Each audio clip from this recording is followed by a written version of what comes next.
Hello guys, good afternoon to each and everyone. Kamusta kayo? And I hope you are doing well kung ano man yung mga ginagawa ninyo. And I tackle this lesson, which is authentic assessment, what is I just want to recall what are the lesson that I discussed to you past past days.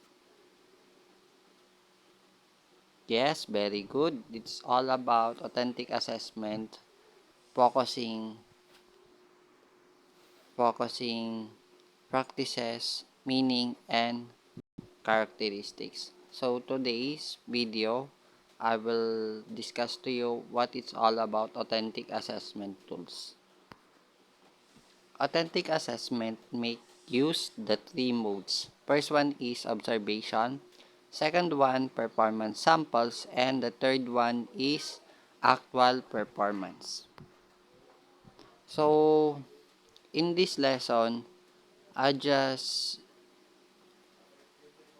discuss to you what are the different definitions all about from assessment, authentic assessment for tools and definitions. First one is observation, which includes data and information that the teacher collects from daily work with students. So, pagdating ay sa sinasabi na ating observation, commonly, it collects data and informations na ginagawa ng teacher to specifically daily work with interacting our students. So, pagdating sa observation, commonly, ang nagiging scenario po dito is doing well the teacher, collecting data and informations. What are the positive, positive environments or anything na nakikita ng teacher between the students. Second Second example is performance samples, which are tangible results that demonstrate students' achievements. So, pagdating naman sa performance samples, these are the tangible results that demonstrate student achievements. So, ito yung mga results or ito yung mga outcome na ginawa ng mga students lalo na kapag may pinerform silang activity na pinagawa ng teacher. Test and measures of a student's actual performance at a specific place at a time. So, pagdating naman sa test and measures of a students, dito talaga nakikita ng teacher yung specific place and time na kung saan ini-execute ng mga students yung knowledge nila, particularly when they have a test. So, after the test, we can figure out the teacher what are the measures and abilities as a good teacher, lalo na kapag nagbigay siya ng test sa kanyang mga students. The part The first mode for authentic assessment, it's all about observation-based assessment tools. To make observation-based assessment systematic and objective, Diane Hart of 1994 suggested the following guidelines. So pagdating sa observations-based assessment tools, to make observation-based assessment systematic and objective, meron yung mga suggested following guidelines na nakapublish kay Diane Hart of 1994. First one is observe not only one but all the students. So specifically, dapat ginagawa to ng mga teacher when it comes to face-to-face classes, lalo na kapag yon they're not only a focus for one students but all the students to to identify what are the situations regarding sa learning, lalo na kapag may pinapagawa si teacher. Number 2 is observation must be frequent as regular as possible. Observation must be frequent and regular as possible. So, pagdating sa observations, dapat frequent and regular lagi yung observations ng mga teachers.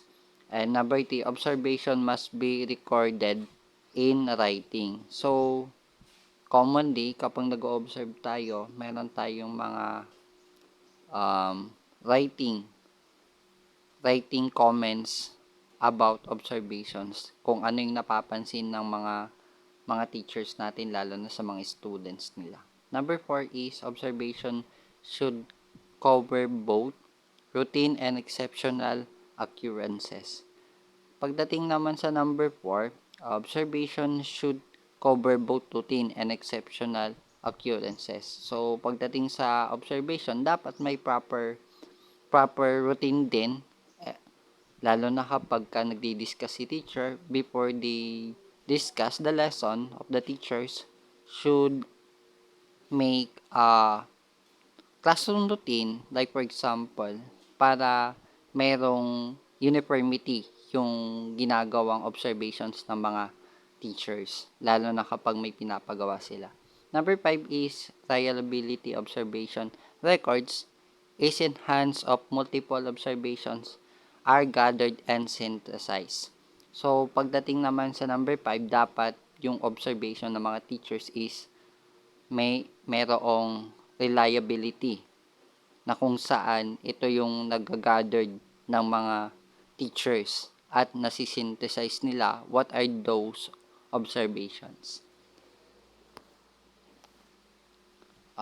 Another examples of observation-based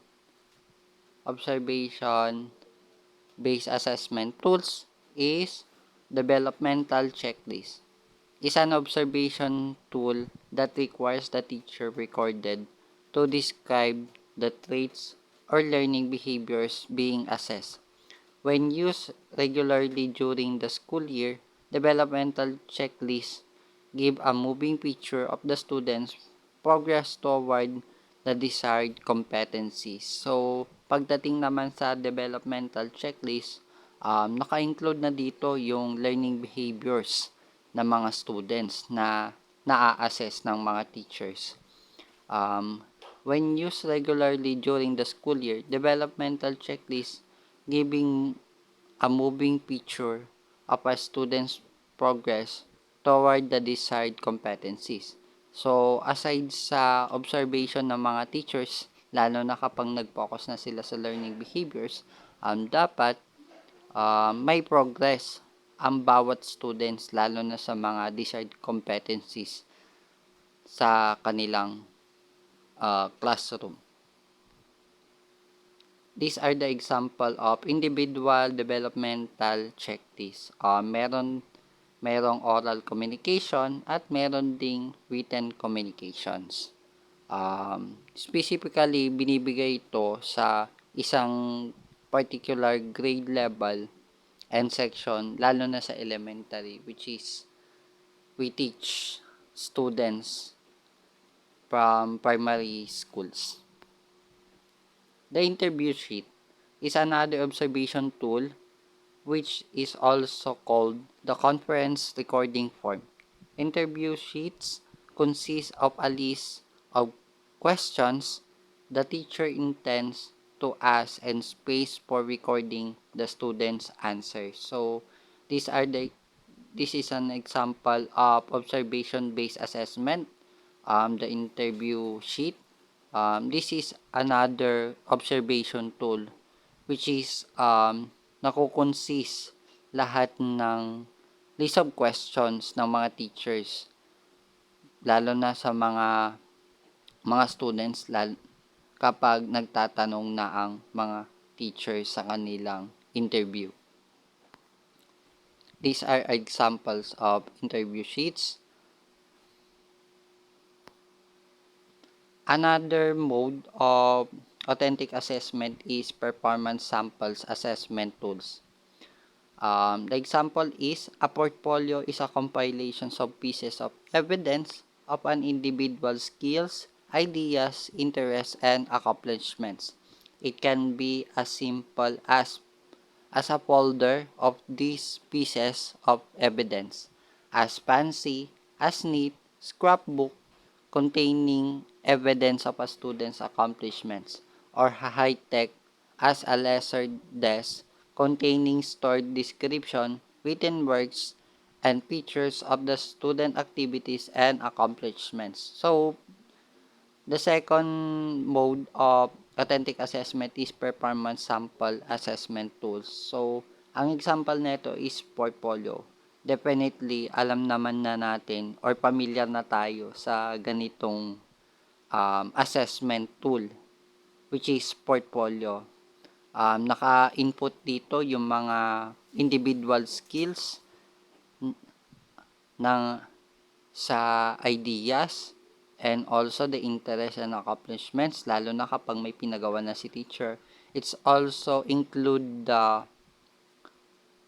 stored descriptions, written works, and pictures of the students' activities and accomplishments. So, specifically, pinapagawa ito ng isang teacher sa isang subject na kung saan nandito lahat ng mga accomplishments ng student activities, starting with their assessment about given exams, given quiz, activities, performance based assessment, yung mga documentations, also the learnings of the students. Naka-include dito sa isang portfolio. Performance-based assessment tools. Students' achievements at a specific place at a time are actual student performance that deserve to be assessed. One of the most frequently used measurement instruments is the checklist. A performance checklist consists of a list of behaviors that make up a certain type of performance. It is used to determine whether or not an individual behaves in a certain way.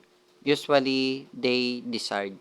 When asked to complete a particular task, uh, if a particular behavior is present when an individual is observed, the teacher places a check opposite it on the list. So, pagdating na is another examples of performance assessment tools, yung mga student achievements at a specific place and a time, that actual students' performance that observed by the teachers. This is an example of interview sheet for performance checklist. Oral questioning is an appropriate assessment method for actual performance when the objectives are, especially itong ganitong example, like for example, the oral questioning, nagkakaroon na ng objectives, particularly in assessment method, na kung saan ang oral questioning kasi is face-to-face interactive activity na ginagawa ng mga teachers sa kanilang students, lalo na kapag gustong malaman ng teacher yung mga performance na namimit dapat sa objectives. So, these are the lesson for today's guys. I hope you are enjoyed to listen to my discuss for these lessons. Thank you and God bless.